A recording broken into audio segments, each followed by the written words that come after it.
What is somebody's comfort zone? Let's talk about that. Let's talk about predetermining factors in someone's success. Let's talk about the fact that Stephen Hawking, when he was a kid, was broke and had nothing. Or Bill Gates, for that matter. Sometimes that's the deciding factor in success right there. The ability to want and to crave more and to give your kids all the things you never had when you were a kid. But in answer to your next question, my environment was great. My mother always made sure I had what I needed. She was not quite very, let's just call it functional, mind you. Once all the attention dropped off, basically, so did she. But if it wasn't for her, I wouldn't be nearly as the independent man that you see before you as I am right now. But again, there's also some things that if it wasn't for her, I would be, which I would rather not be. Because it wasn't all peaches and herb with her. But she was a good lady. I do think quite highly of her. However, let's talk about somebody's comfort zone. The inability to let that person step forward, because that would completely unseat them and who they are. As they say, stay in your lane. And yet you're just as comfortable in their lane as you are in your own. And the inability to recognize true talent when it is seen and when it is manifested. And the inability to realize that there is a simple logical explanation for it, and trying to come up with some sort of dastardly, sneaky backdoor maneuver that they took in order to achieve what they did.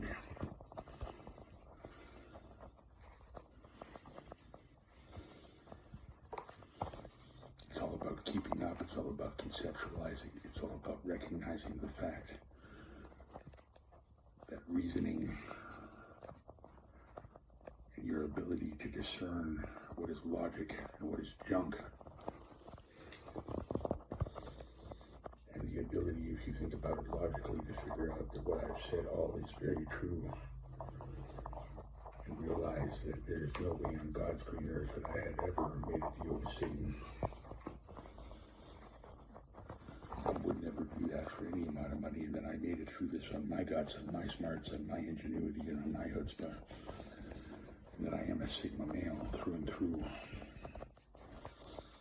which also presents a problem for certain people because I have all the tools to make it and to move forward, but their inability to get past that particular roadblock in their head, suggesting that I might be something that I'm not, even though the evidence is overwhelming to the contrary, presents a problem for them, because if that hurdle were to ever be lifted and put out of the way, that would mean that what they had done to their own, essentially flesh and blood only not, would be unjustified.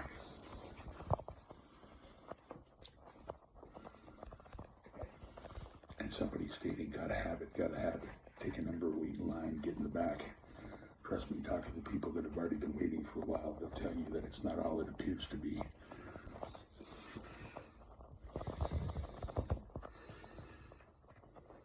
I can think of one lady that would love to fill you in from start to finish.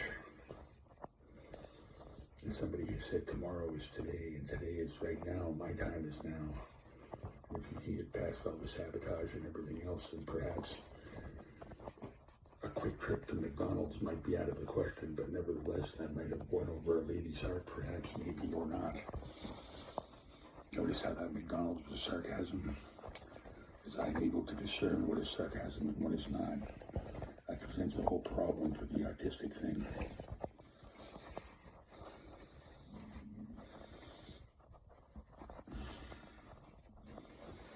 You know, I've been in about 20 of these places. I usually never stay long. One particular kind of stands out in my brain.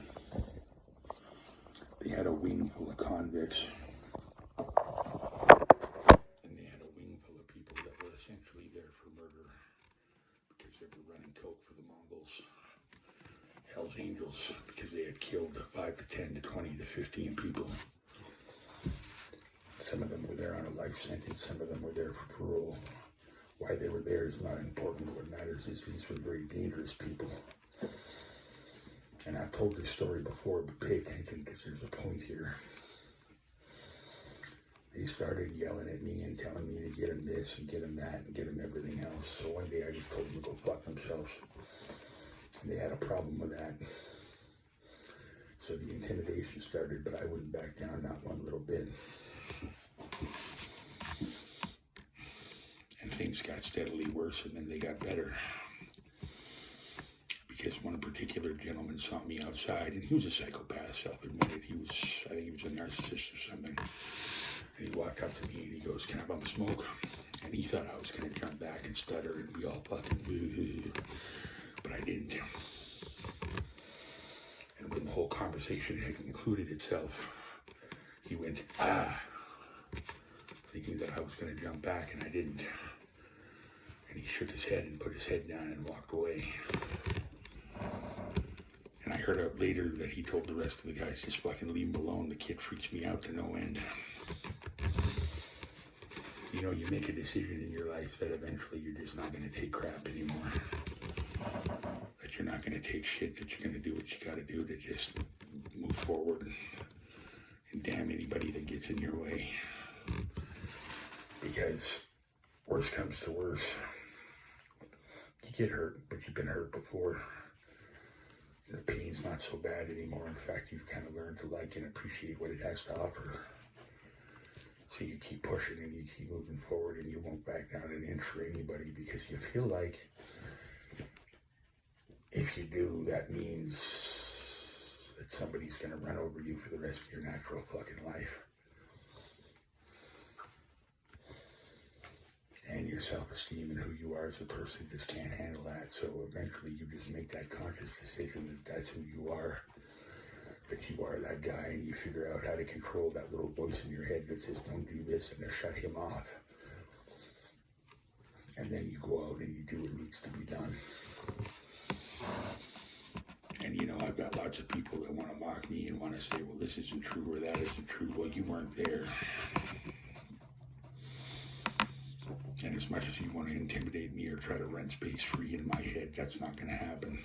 I've been doing this for quite some time. And I've learned to never back down, not one little bit. And you develop a tolerance for this kind of thing to the point that as people continue to do it, it becomes somebody spraying pepper spray continuously in your face.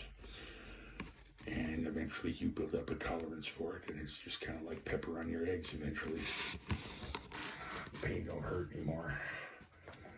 Because you've been kicked so many times, it's just kind of like that dog that continues to get kicked, and eventually the dog just kind of looks up at you and says, "Okay, are you done? Can I eat now?"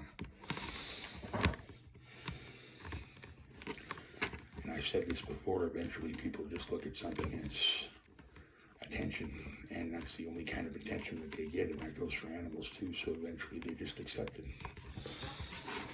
Because they're getting some kind of love and acceptance, or some kind of attention, or some kind of quenching of that emotional thirst that they've been emotionally neglected for a fair bit of time and a fair number of years. And apparently I was the one that was the bad influence on my family. Although I really don't think that was quite true, but anyway, that's just me. And the inability to see, and the inability for human contact, and the inability to have one female in my life that I am absolutely able to trust without any shadow of a doubt. That would love me, that would have my back, that would be by my side for eternity. That would be my Bonnie, that would be my ride or die buddy.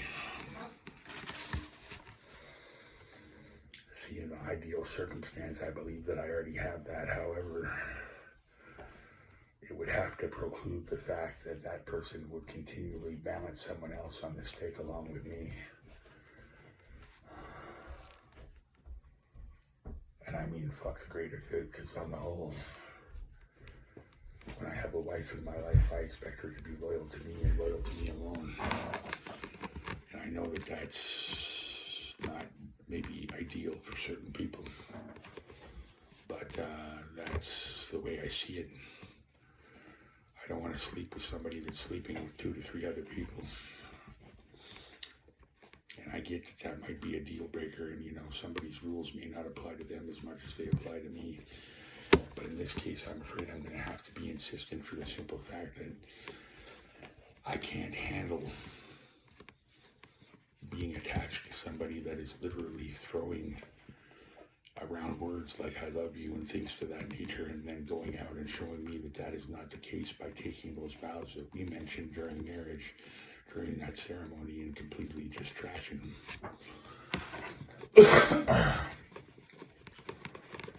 And then thinking that because she couldn't get away with it with her prior and previous husband, that she can get away with it with me. This is all too familiar when it comes to how things went with Cheryl. This is all too familiar in how things obviously went between my mother and father. And this is all too familiar with certain behavior that I will no longer tolerate. And I'm really sorry, but that's a deal breaker for me, and I can't deal with constant inconsistency and constant up and down and constant, like, yes, I'm here, no, I'm not. Would I lie to you? And then, oh, yes, I would. Completely trashing and breaking that trust, thus making me unable to confide in her because I don't know what's going to go to someone else or not.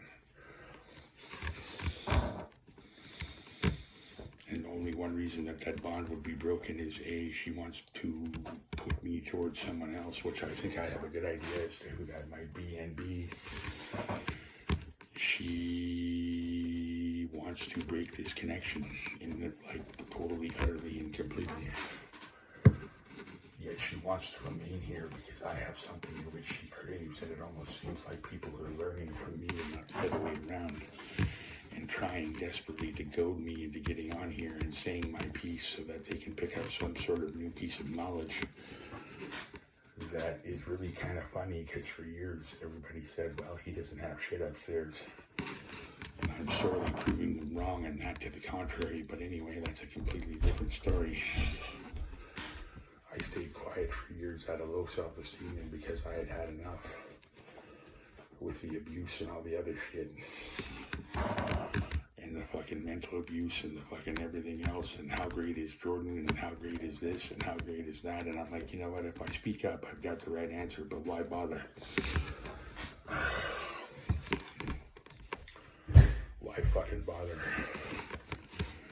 And the amount of naysayers and the amount of bullshit that fucking turned up its ugly head when I actually decided to go do something with my life, and nobody had a bit of faith in me, and I went and did that. And now we're sitting where we sit in the exact same and similar situation, whereas people seem to have lost all complete faith in me, or maybe they don't want me to get complacent in my laurels, and they want me to continue to move forward and accomplish so that A, I can be their knight in shining armor, and B, we can be together in whatever way this union is going to be.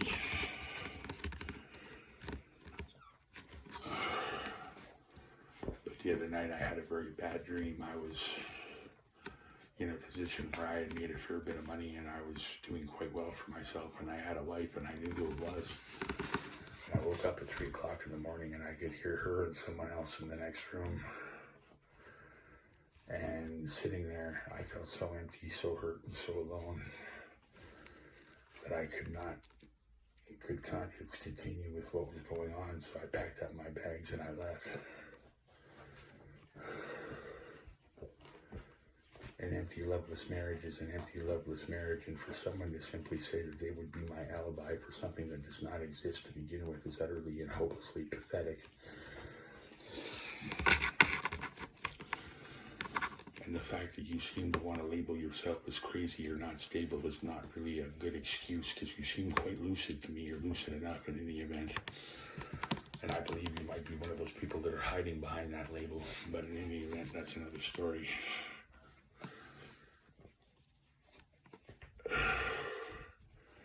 So I guess that's it for me today, folks. But those are just some of my thoughts.